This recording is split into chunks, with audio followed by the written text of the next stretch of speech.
Hello guys, कैसे हो आप सभी लोग। Welcome back to my new video. Finally second year MBBS student at हिम सीतापुर। तो दोस्तों, मेरा फर्स्ट ईयर ख़त्म हो चुका है। अब हम लोग आ चुके हैं सेकंड ईयर में। थैंक यू, आप लोगों ने बहुत हेल्प किया मेरा। यूट्यूब पे 500 सब्सक्राइबर करा दिए फर्स्ट ईयर में ही।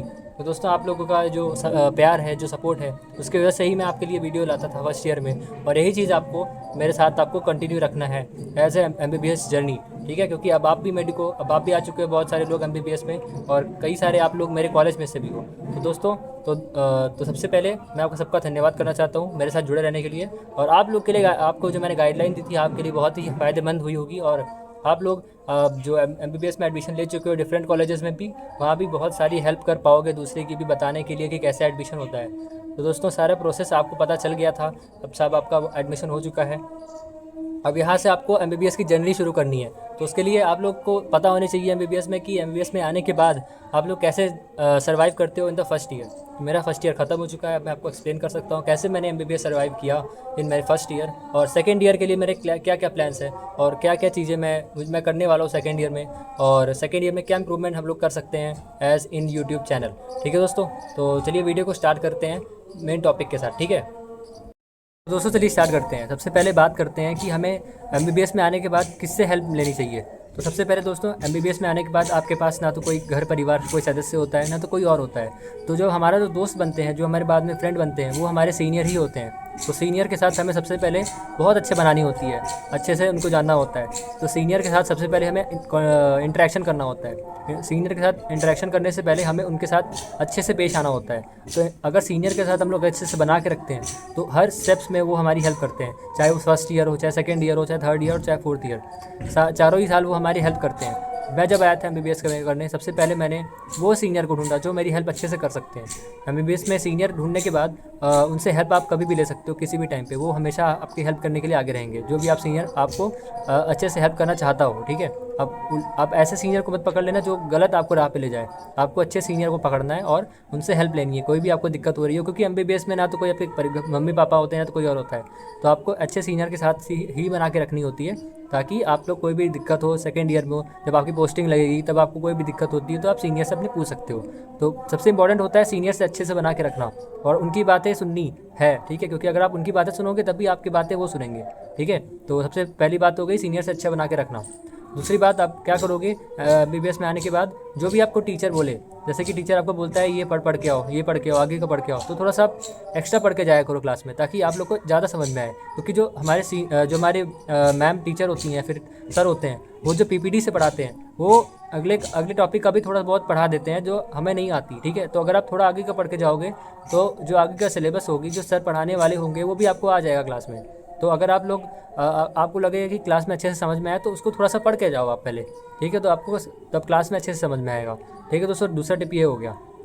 दोस्तों, तीसरा टिप की बात करता हूँ मैं। तीसरे टिप में ये है कि हमें एमबीबीएस में आके मिनिमम 3 से 4 घंटे रोज़ पढ़ना है।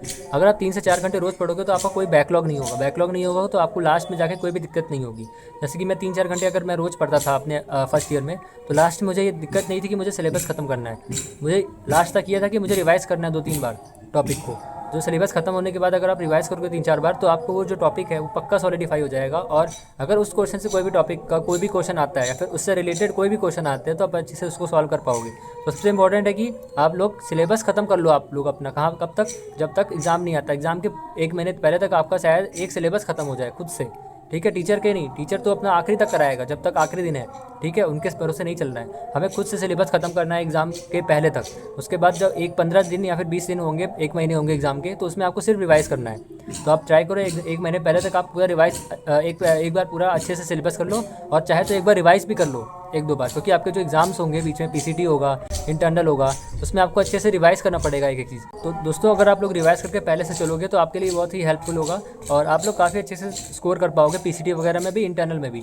तो आप लोग पहले से थोड़ा सा क्लास से पढ़ के जाया करो, जिससे कि आप लोग के लिए बहुत आसानी होगी। ठीक है, तो दोस्तों अगले टिप की बात करते हैं।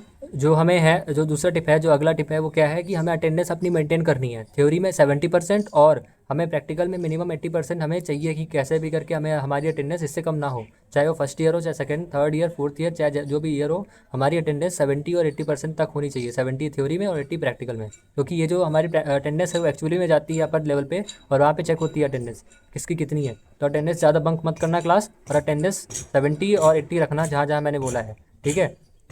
और शुरू में जो आपके शुरू के 6-8 महीने हैं वहाँ पे आप लोग पूरा क्लास करो लगभग।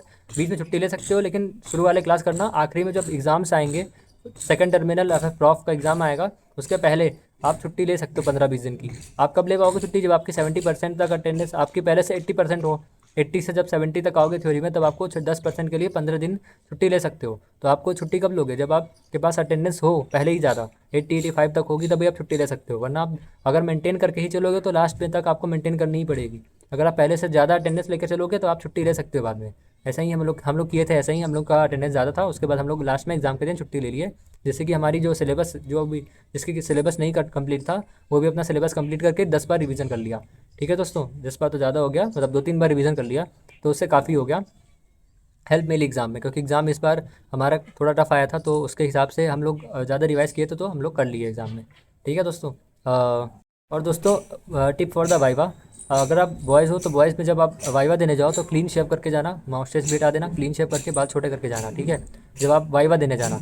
ठीक है, ये एग्ज़ाम कोई भी अगर फर्स्ट ईयर से लेके 5th ईयर लास्ट ईयर तक भी है, तो भी अपना बियर्ड, माउस्टेच और बाल को छोटा करके जाए, बिल्कुल ही क्लीन शेव करके जाए बियर्ड उसको, ताकि जो इंप्रेशन है, जो एग्जामिनर के प्रति इंप्रेशन होता है, वो बहुत ही अच्छा इससे मेंटेन होता है बच्चों के लिए। तो इसे समझ में आता है एग्जामिनर सोचता है कि बच्चे काफ़ी वेल नोन हैं और काफ़ी बात को समझने वाले हैं, तो वो उनको थोड़ा मार्क्स एक्स्ट्रा दे देते हैं, मतलब नॉर्मल दे देते हैं, मतलब जैसे कि वो फेल हो रहा है तो उसको फेल होने से बचा लेते हैं। तो यही सब आपके एक्सटर्नल फीचर बहुत मैटर करते हैं वहाँ पे जब आप एग्जामिनर के पास जाते हो। तो टिप ये किसके लिए? तो वाइवा के लिए टिप था एग्ज़ाम करने से, ठीक है। और एग्ज़ाम की बात करते हैं। जो फर्स्ट ईयर में आप एग्ज़ाम हमारा हुआ था वो कैसे किया था। तो एग्ज़ाम हमारा दो एग्ज़ाम होते हैं, जैसे कि हमारे पास 3 सब्जेक्ट होते हैं फर्स्ट ईयर में, फिजियोलॉजी, एनाटमी और बायोकेमिस्ट्री। तीनों के दो एग्ज़ाम में हुए थे। Exam first, exam second, exam first, exam second, exam first, exam second. तो ये जो भी 6 एग्ज़ाम हुए थे, वो सारे ही 100 मार्क्स के थे। तो हमारे पास 600 मार्क्स के रिटर्न एग्ज़ाम हो गया, प्लस उसके बाद हर जो सब्जेक्ट है उसका प्रैक्टिकल एग्ज़ाम्स 100 मार्क्स का। तो टोटल जो हर सब्जेक्ट का, मान लीजिए फिजियोलॉजी है, फिजियोलॉजी 1 और सेकंड का 200 मार्क्स, प्लस प्रैक्टिकल के 100 मार्क्स, मतलब टोटल 300 मार्क्स में आपका काउंट होगा। 300 मार्क्स में से आपको 150 मार्क्स चाहिए आप पास होने के लिए, 50%। ठीक है, अगर आप 150 स्कोर करते हो तो आप पास हो जाओगे। तो उसके लिए आप लोगों को 50% तक मेहनत करनी पड़ेगी, एटलीस्ट आप लेके बाद 150 आ जाए ताकि आप पास हो जाओ। ठीक है, कोई भी एग्ज़ाम होगा, अगर आपके इंटरनल भी होंगे तो भी यही होगा, प्रॉफ होगा तो भी यही होगा, पीसीटी का अलग होता है। ठीक है दोस्तों, तो एग्ज़ाम का मैंने टिप बता दिया। तो दोस्तों ये कुछ टिप्स रहे आपके लिए फर्स्ट ईयर में, और जो भी टिप्स लेने हैं मुझे समझ में आएंगे, मैं ऐड कर दूंगा बाद में कमेंट में। और दोस्तों आप कमेंट भी कर देना, आप लोग को जो भी अच्छी टिप लगा हो, जो भी टिप ज़्यादा अच्छा लगा हो, या फिर कुछ ना समझ में आया वो भी कमेंट कर देना, मैं आपकी हेल्प करने के लिए हमेशा हूँ। और जो भी जिसका भी एडमिशन हो चुका है अपने कॉलेज में, बहुत बहुत कंग्रेचुलेशन, और अच्छे से पढ़ना फर्स्ट ईयर, और जो कुछ भी हेल्प चाहिए होगा मुझसे पूछ लेना। और कोई भी दिक्कत होगी आगे, मेरा टेलीग्राम चैनल है ही, वहाँ पे आके आप लिख सकते हो कभी भी। और दोस्तों चैनल को सब्सक्राइब कर लो यार, अब तो सब्सक्राइब कर लो। और सेकेंड ईयर में हमारा एम है 1K+ होने का, कैसे भी करके 1K+ हमें करने हैं। ठीक है दोस्तों, सेकेंड ईयर में। तो अब मिलता हूँ अगले वीडियो में किसी नई टॉपिक के साथ, किसी नए टिप्स के साथ। तब तक के लिए जय जवान, जय किसान, जय हिंदुस्तान।